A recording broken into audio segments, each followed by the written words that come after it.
through heart. Love is knowing through heart. Only love can reveal, only intimacy can reveal the whole personality, the whole being, the essential, the total to you. Because love means knowing through heart, feeling through heart. So to me, feeling and knowing are not two fragments of your being. Feeling and knowing are not two fragments of your being. Feeling is your whole being. Feeling is just your whole being, and knowing is a fragment of it. When feeling reaches to its crescendo, to its totality, then you know the person. Knowing is the fragment of feeling. To religion, love is the highest knowledge. That is why religion is expressed more in poetic forms, not in scientific. Parables of Jesus, Zen koans, these are poetic expressions. What cannot be said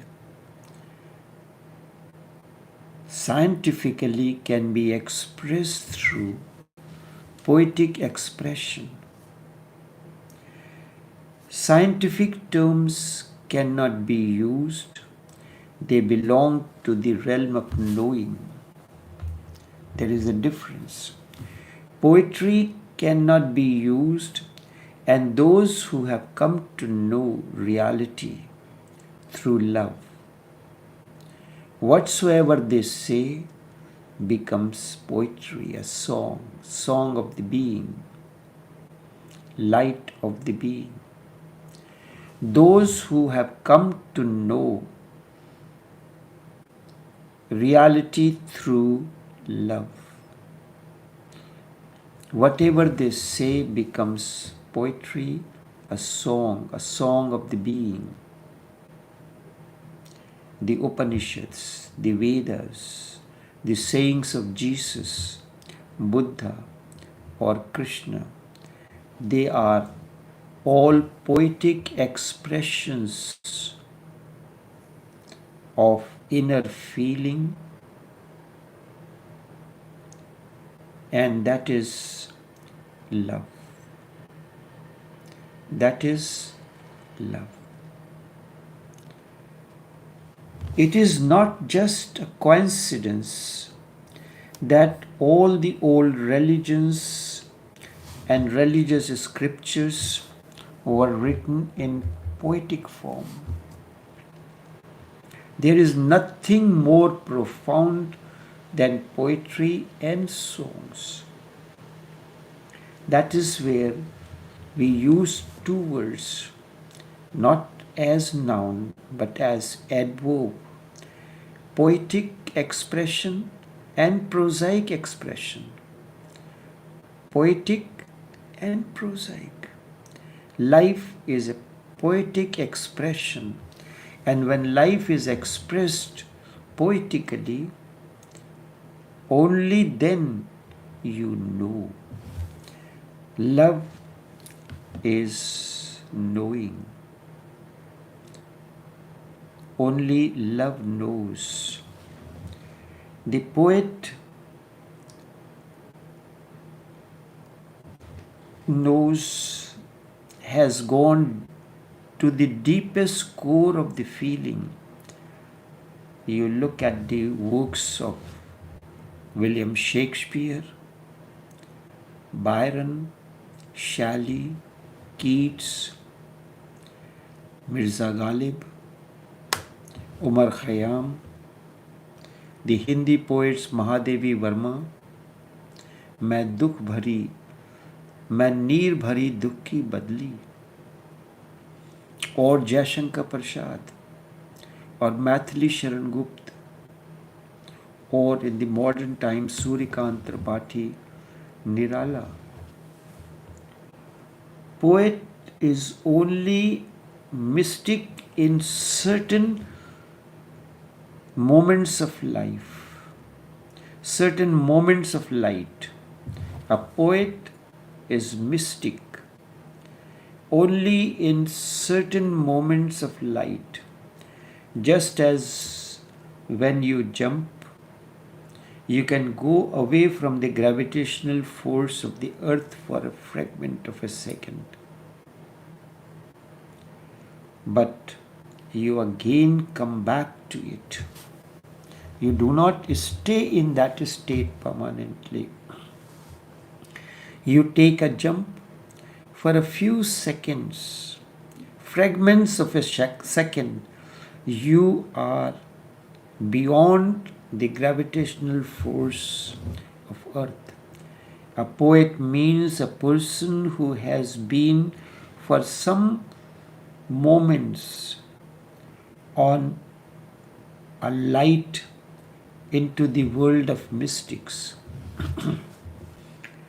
That's why Mirza Ghalib says, आते हैं मज़ामी ख्याल में गैब से. These thoughts come from an unknown realm. आलम गैब. आते हैं मज़ामी ख्याल में गैब से. गालिब्स नबाए सरोज शरीर खामा है. And the sound that is coming is the sound of the angel that speaks through me. There are many examples like that.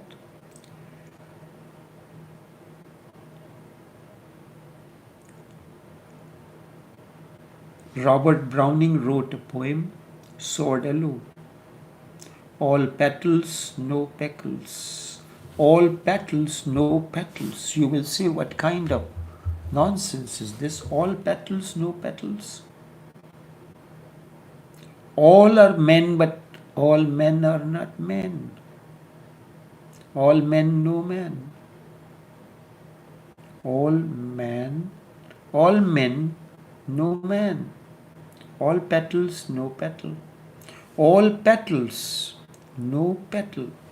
It was considered to be as one of the most difficult poems. Difficult to understand when you say all men but no man. He is referring to the authentic man, the petal that is connected to its roots, connected to the very core of the nourishment of the earth. And then it makes the difference. So that time, it was a Victorian age.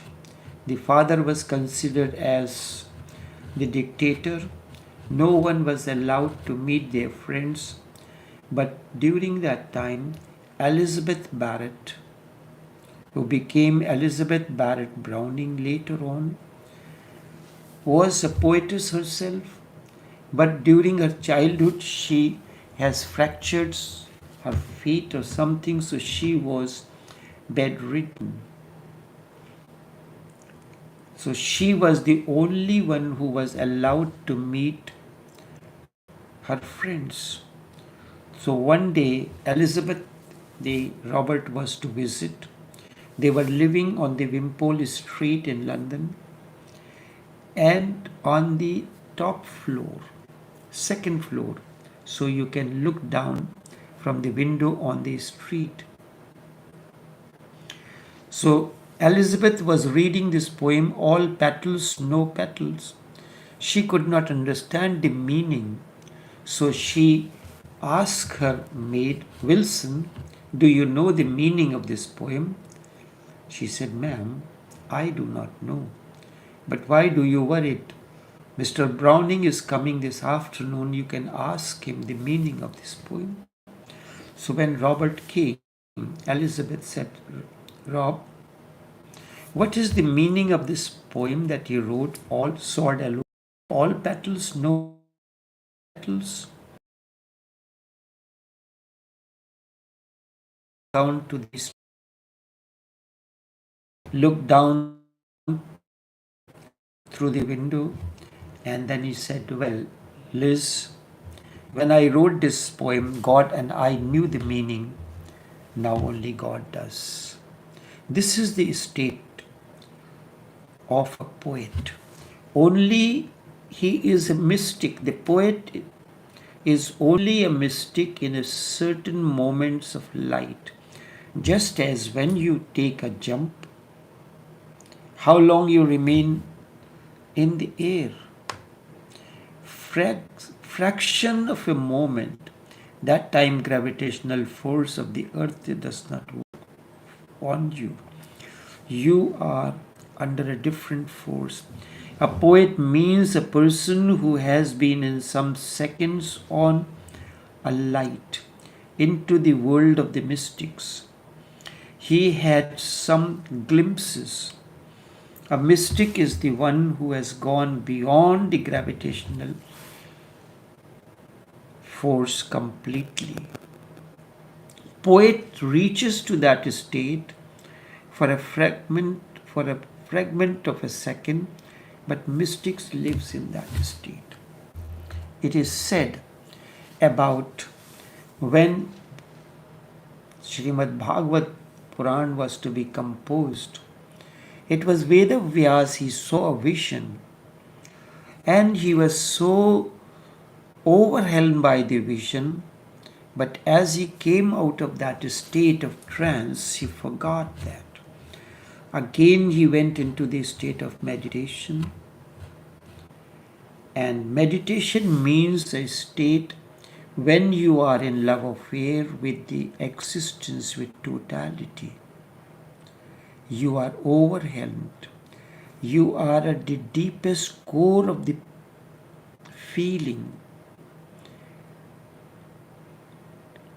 You are overflowing through the heart. Mind is not operating. A poet said, "जब दिल को नींद आ जाती है," when something is deep asleep within, then I am all alone, and there is the company of the beloved, the unknown, the unknowable. There is something unknown and unknowable in you. And when you are in intimacy, this intimacy you learn in the company of someone, your beloved, your lover. Master is your lover, your beloved. In his company, when I said beloved, lover, I mean at a level operating through the heart. And then heart is a part of the body, but heart is not body. It is beyond the realm of the body, of the mind. When you transcend the realm of the body and the mind, then you reach the realm of kalb, as Sufis call, or heart, or as Jesus calls it, as sacred heart. Then you get the glimpses. So Veda Vyas saw the glimpses, and in those glimpses, then when it happened, then he prayed, if these glimpses that are coming to me are meaningful, has some meaning, then let this be scribed, and I need a scribe. Now, similar incident comes in the life of Jesus, comes in the life of Hazrat Payghambar Sallallahu Alaihi Wasallam. It is, you have been told that he went from Mount Hir to the company of Allah. This is what you understand. But the understanding of an awakened one is different. In a state of meditation, you transcend time, all the known realms, and you enter the realm of unknown and unknowing. That is the realm of Allah subhanahu wa ta'ala, or existence, or what you call God, or what Jesus calls it as Father. And there it is said, Allah said, read. Hazrat Payghambar sallallahu alaihi wasallam was ummi, illiterate, and he started reading. This happens in a state of intense maraqba, meditation. He is not the body, he is not the mind, he is having a vision. That is why Hindu scripture says the mystic is mantra drishta. Drishta means the seer. The word we use for the masters as seers. He is seeing something which ordinary eyes cannot see. And what he can see mystically, that is known as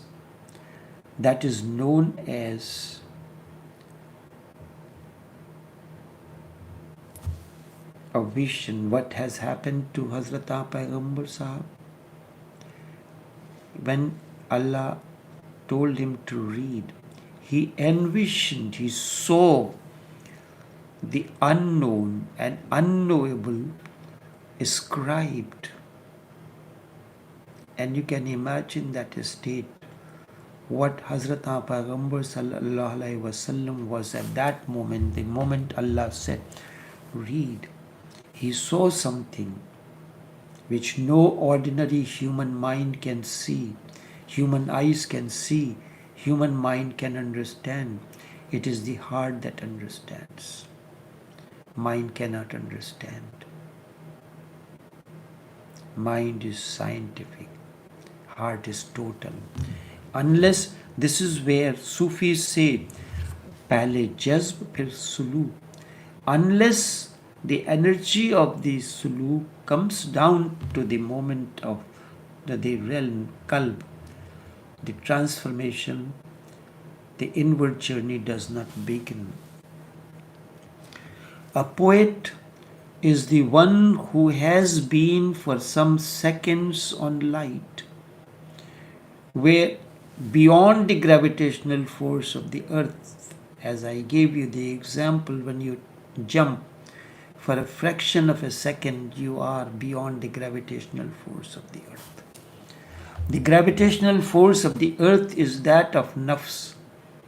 Different forms of nafs keep on attracting you, and you remain within the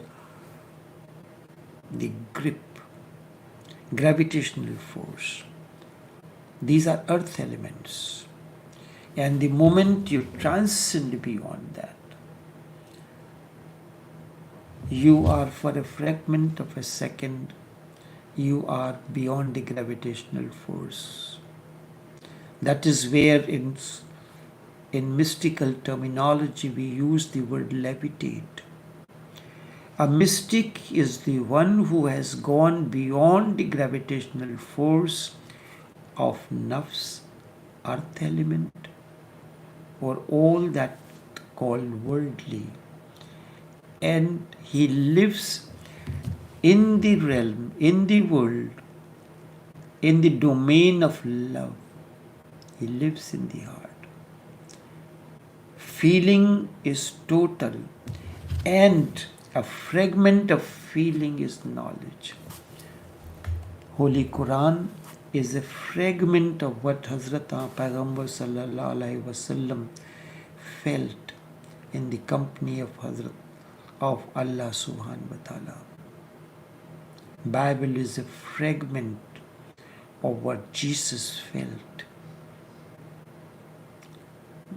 Srimad Bhagavad Puran is a fragment of the feeling of Veda Vyas. When he went, so Veda Vyas saw a vision in a trance. Hazrat Payghambar sallallahu alaihi wasallam saw unknown, something written. When Allah said read, he saw something written. That is what the entire Sanatan Sanskriti calls it at mantra drishta. He is the seer of that which no ordinary eyes can see. So Hazrat Pagambar Sallallahu Alaihi Wasallam saw that. Vedavyas felt that. Saw and feeling is the same, belong to the same realm. A mystic is the one who has gone beyond the gravitational pull completely, who lives in the world of love, who lives through the heart. To him, feeling is more important. That's why in the company, when you have intimate company of an awakened one, then you move from thinking to feeling. This is the first step. And when feeling becomes intense, a fragment of that feeling is love. A fragment of that feeling. This has become his very abode. For a poetic person, he just gets a glimpse. So Bible is a glimpse of Jesus beyond the gravitational pull of the known. Holy Quran is a fragment of, in poetic expression, it is a fragment of what Hazrat Pagambar Sallallahu Alaihi Wasallam felt in the company when he was in Miraj. Miraj means in reality transcendence, transcendence beyond the known. Is not that somewhere he climbed up with the horse. Horse is symbol of speed. And Hazrat Pagambar Sallallahu Alaihi Wasallam, when you attain to the state of meditation, just as you know, imagination, you are riding the horse and you reach through that realm which cannot be known in ordinary way, where you cannot reach at all. So that is why it is symbolic. Truth cannot be expressed in directly in words or anything, because truth is difficult. It cannot be expressed that way. It can only be expressed in symbols. That's why Jesus uses the sayings of Jesus is known as parables. The teachings, the sayings of the Zen masters are known as koans. Sound of the clap of one hand. Do you know your original face? Have you discovered your original face? These are koans. They have to be deciphered. Or you can say the Maharashtrian poet Nyandev, his Haripat is parables. Nanak's message through Japji is truth is expressed in poetic form. For the poetic person, it's just a glimpse. That's where Mirza Ghalib says, "Aate hain mazami khayal mein ghaib se." Sometimes, when I am touched by that. So, even this is the experience of the writers and poets. In certain moments, they can write something. It's not that they can attain to that state spontaneously whenever they want, but a mystic does. He starts, look at the plane, what it is, what a plane is. Plane is a mystic, grounded to the earth. When it is ready to take off, it starts moving on the ground, parallel to the gravitational pull, and then suddenly when its momentum, it gathers energy, tremendous energy, that it can go leave the gravitational pull of the earth, and it goes this way, horizon, vertically goes. This is what is a spacecraft. You tremendous energy is needed when you are transcending one gravitational pull and entering into the next realm. If constantly the earth's gravitational pull is pulling you, then the gravitational pull of the moon will remain ineffective. So when the spacecraft has to transcend beyond the gravitational pull of the earth, extra jets are fired. With that, tremendous energy is released, and with that energy is released, it takes a jump, the quantum leap. That is where in astrophysics we use the word quantum leap.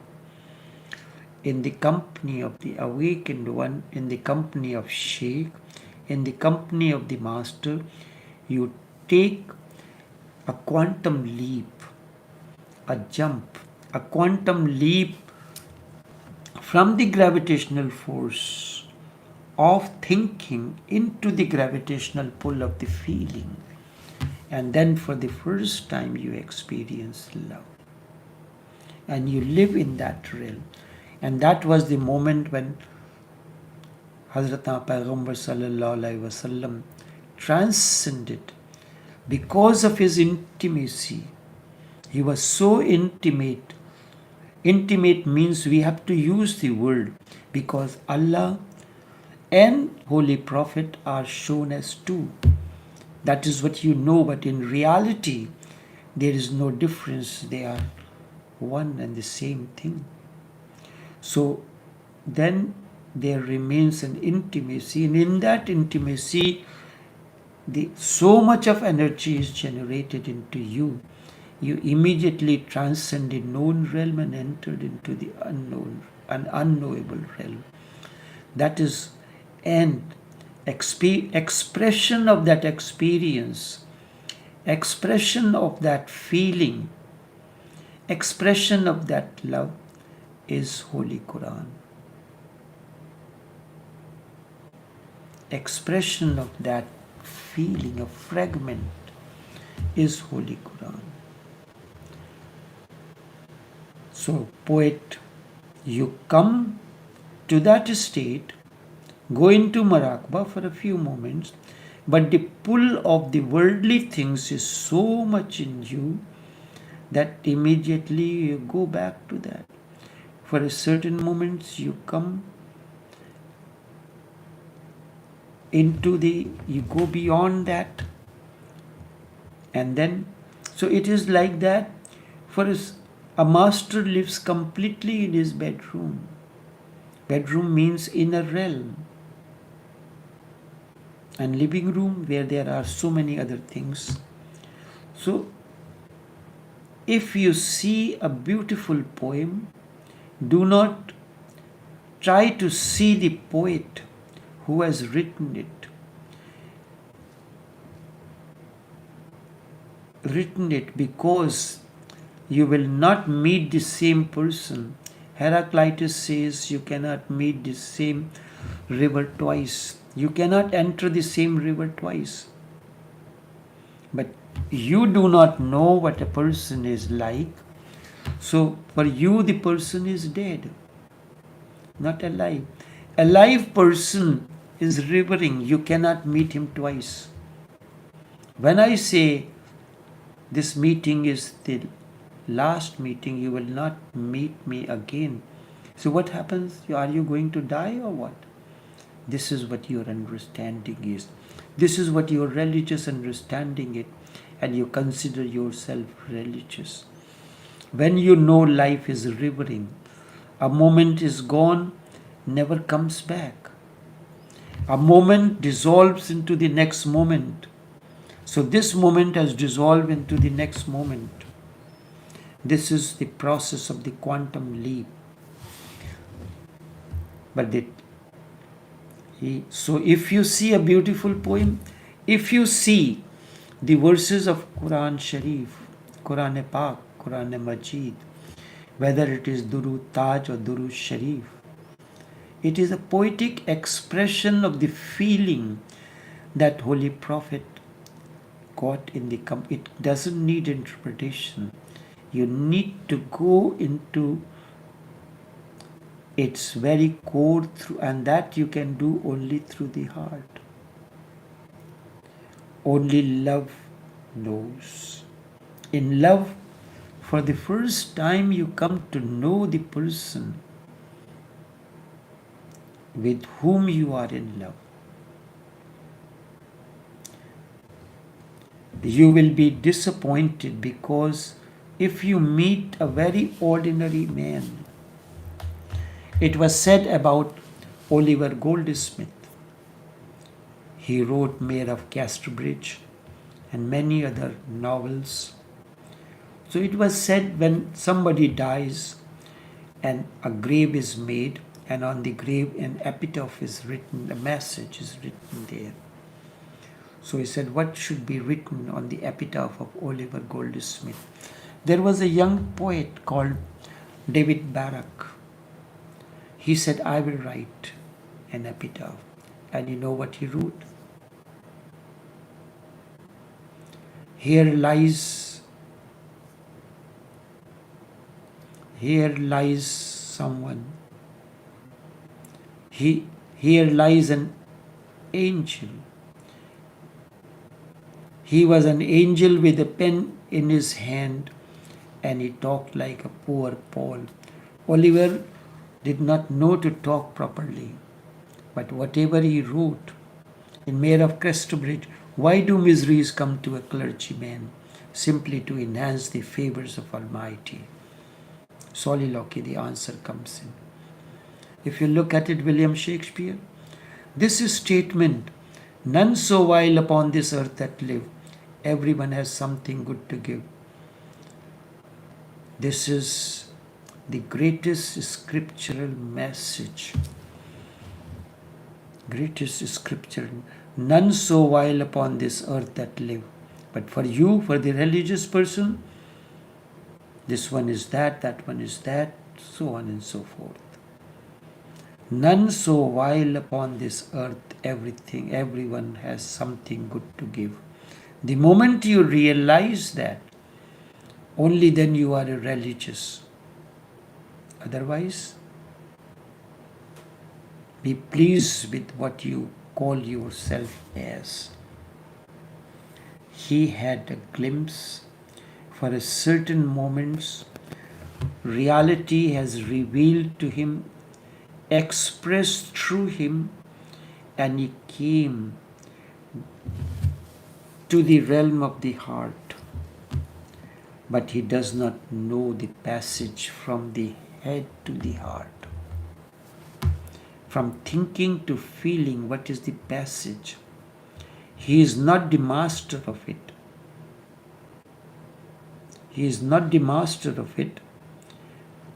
Jesus is the master. He knows the passage, how and when to move. Hazrat Payghambar Sallallahu Alaihi Wasallam know the passage, how to attain to that state. Robert Browning says, when I wrote this poem, only God and I knew the meaning, but now only God does. He was touched by that moment, touched by the realm of the heart, Kalb, and the poem Sword-Alow was composed that time. But this is not his permanent abode. A mystic can take you into that state through any door, just as if you are familiar of the geography of your house. You can take the person through any door to any place. Only an expert. In city of Lucknow, there are certain structures. They are known as, the Hindi name is Bhool Bhulaiya. Bhool means you a place where you get stuck and you don't know the passage how to come out. Only and there are guides who you have to take a guide, and guide will take you through the entire and bring you out. Otherwise, on your own, you cannot come out from there. So a mystic does not know the passage. Sometimes, because of certain circumstances and situation, he is transported to that state, but he cannot know willingly. If you want to go in that state, cannot. A master, awakened one, a sheikh can take you to that state. You are at that point. From there, he will take you to his realm and bring you back. So, a guide takes you from where you are, takes you and the entire visit to the place, and brings you back to the exit point. And during that period, you experience something. If this process continues, your life is transformed. And then you too, the person who is constantly is being followed by the guide through that palace, he ultimately becomes a guide because he knows every nuances, nook and corner of that structure. So a master knows every nook, every nuance of action, everything. He can take you on a voyage and bring you back. And ultimately, when you decide that you want to take the role of a guide, then that's a different training. So this being the guide is the life, is awakening, or drop merged into the ocean, fana fuel shake. Then immediately ocean lends its totality to the drop, fana fuel murid. These are the two shores between which the current that fana fi Allah happens. The Allah's current water flows between fana fuel murid, fana fuel sheikh first, drop merging into the ocean, and fana fuel murid, master is merged into, sheikh is merged into the disciple of murid. Enough for now.